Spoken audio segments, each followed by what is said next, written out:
ನಮಸ್ಕಾರ ಸ್ನೇಹಿತರೆ. ಪ್ರತಿಯೊಬ್ಬರು ಗೊತ್ತಿದೆ ಏನು ನಡೀತಾ ಇರೋದು ಘಟನೆಗಳು, ಏನು ನಡೀತಾ ಇದೆ ಕೆಲಸ ಕಾರ್ಯ ಅಂತ ಪ್ರತಿಯೊಬ್ಬರು ನಮ್ಮ ಅಣ್ಣ ತಮ್ಮ ಬಂದವರಿಗೆ ಪ್ರತಿಯೊಬ್ಬರು ಗೊತ್ತಿದೆ. Shantinagar Syed near JBM doctor Ambedkar ಚಾಲಕರು ಸಂಘಟನೆಯಿಂದ ಏನಪ್ಪ ಮಾಹಿತಿ ಅಂದರೆ ಬೈಕ್ ಟ್ಯಾಕ್ಸಿಯಿಂದ ಪ್ರತಿಯೊಬ್ಬ ಕ್ಯಾಬ್ ಡ್ರೈವರ್ಗಿರಲಿ, ಆಟೋ ಡ್ರೈವರ್ಗಿರಲಿ ಪ್ರತಿಯೊಂದು ತೊಂದರೆ ಆಗಿರೋದೆ. ಏನಕ್ಕೆ ಅಂದರೆ ಟ್ಯಾಕ್ಸ್ ಕಟ್ಟೋದು, ಇನ್ಶೂರೆನ್ಸು, ಪಾಸಿಂಗು, ಮೀಟ್ರ್ ಎಮಿಷನ್ನು ಪ್ರತಿಯೊಂದು ಮಾಡ್ಕೋಬೇಕಾಗುತ್ತೆ. ಆ ಮುಖಾಂತರನೇ ಕಾನೂನು ನೀತಿಯಲ್ಲಿ ಕೋರ್ಟಲ್ಲಿ ಏನು ಆದೇಶ ಕೊಟ್ಟಿದ್ದಾರೆ, ಬೈಕ್ ಟ್ಯಾಕ್ಸಿ ರದ್ದು ಮಾಡಬೇಕು, 24ನೇ ತಾರೀಕುವರೆಗೂ ಟೈಮಿಂಗ್ ತೊಗೊಂಡಿದ್ದಾರೆ. ಅದ್ರ ಪರವಾಗಿ ಪ್ರತಿಯೊಬ್ಬರು RTO ಅವರು ಓಡ್ಸೋಕ್ಕೆ ಮಾಹಿತಿ ಇಲ್ಲ, ಪರ್ಮಿಷನ್ ಇಲ್ಲ ಅಂತ ಗಾಡಿಗಳು ಇಳಿತಾ ಇರೋದು ನಿಜ. ಯಾಕಂದರೆ 2 ವೀಲರಲ್ಲಿ ಆಕ್ಸಿಡೆಂಟ್ ಆಗಿ ಸತ್ತೋಗಿದ್ರೆ ಯಾವ ಕಡೆಯಿಂದನೂ ₹1 ಸಿಗಲ್ಲ, ಇನ್ಶೂರೆನ್ಸ್ ಕ್ಲೇಮ್ ಆಗಲ್ಲ. ರೋಡಲ್ಲಿ ಏನಾದ್ರು ಆಕ್ಸಿಡೆಂಟ್ ಆಗಿದ್ರೆ ಆಟೋ ಡ್ರೈವರ್ಗಳು ಬೇಕು ಎತ್ತಕೊಂಡು ಹೋಗೋಕ್ಕೆ. ಲೇಡೀಸ್ ಇರಲಿ, ಜೆಂಟ್ಸ್ ಇರಲಿ, ಪ್ರತಿಯೊಬ್ಬರಿಗೆ ಆಟೋ ಡ್ರೈವರ್ ಬೇಕು. ಪ್ರತಿಯೊಂದು ಮಾಹಿತಿಗೆ ಟ್ಯಾಕ್ಸಿ ಡ್ರೈವರು ಬೇಕು. ಪ್ರತಿಯೊಂದು ಕೆಲಸಕ್ಕೆ ನಮ್ಮ ವಾಹನಗಳಿಗೆ ನಾವು ಏನಕ್ಕೆ ಬೈಕ್ ಟ್ಯಾಕ್ಸಿ ಬೇಡ ಅಂತ ಇರೋದಂದರೆ ನಮ್ಮ ಗಾಡಿಗಳು ಎಲ್ಲೋ ಬೋರ್ಡು, ನಮಗೆ DL ಅಲ್ಲಿ ಬ್ಯಾಚ್ ಇರುತ್ತೆ, ನಮಗೆ ಆಧಾರನೂ ಇದೆ ಕೇಳೋಕ್ಕೆ, ಕಾನೂನು ನೀತಿಯಲ್ಲಿ ನಾವು ಕೇಳೋಕ್ಕೆ ನ್ಯಾಯನೂ ಇದೆ.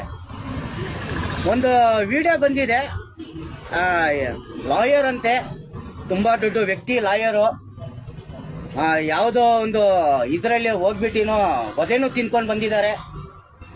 ಇನ್ನೊಂದು ಪಕ್ಷದಲ್ಲಿ ಇದ್ದಿದ್ದು ವ್ಯಕ್ತಿಯವರು ಈಗ ಲಾಯರು ಒಂದು ಏಕವಚಿ ಮಾತಾಡಿದ್ದಾರೆ. ಏನು ಏಕವಚಿ ಅಂದರೆ ಅವ್ರಿಗೆ ಬೈಕ್ ಟ್ಯಾಕ್ಸಿ ಬೇಕು ಅಂತವ್ರೆ. ಅವರು ಡ್ರೈವರ್ಗಳು ಕಷ್ಟ ಏನಂತ ಗೊತ್ತಾಗ್ತಾ ಇಲ್ಲ. ಅವ್ರು ಮಾತಾಡಿರೋ ವಿಡಿಯೋಗಳು ನೋಡಿ ಪ್ರತಿಯೊಬ್ಬರೂ ಒಂದು ಕಮೆಂಟ್ಗಳು ಕಳಿಸ್ತಾ ಇದ್ದಾರೆ. ಯಾವ ಥರ ಕಮೆಂಟ್ ಅಂದರೆ ಆ ವಿಡಿಯೋ ಓಪನ್ ಮಾಡಿ ತೋರಿಸ್ತೀನಿ, ಪ್ರತಿಯೊಬ್ಬ ನೋಡಿ. ನಮಸ್ಕಾರ ಕರ್ನಾಟಕ.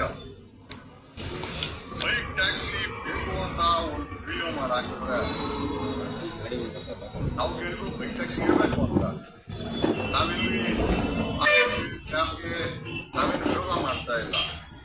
ಹಲವಾರು ಜನ ಕಮೆಂಟ್ಗಳನ್ನ ಹಾಕಿದ್ದೀರಾ. ನಮಗೇನು ಆ ಕಮೆಂಟ್ ಬಗ್ಗೆ ಯಾವುದೇ ರೀತಿಯ ಭಿನ್ನಾಭಿಪ್ರಾಯ ಇಲ್ಲ.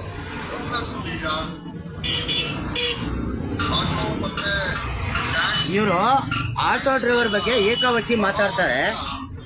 ಎಳ್ಳನೇದು ಸಂಘಟನೆ ಕಟ್ಕೊಂಡು ನೀವು ಇದು ಮಾಡ್ತಾ ಇದ್ದೀರಾ ಅಂದರೆ ಇವ್ರು ಬಂದು ನೋಡಿದಾರಾ?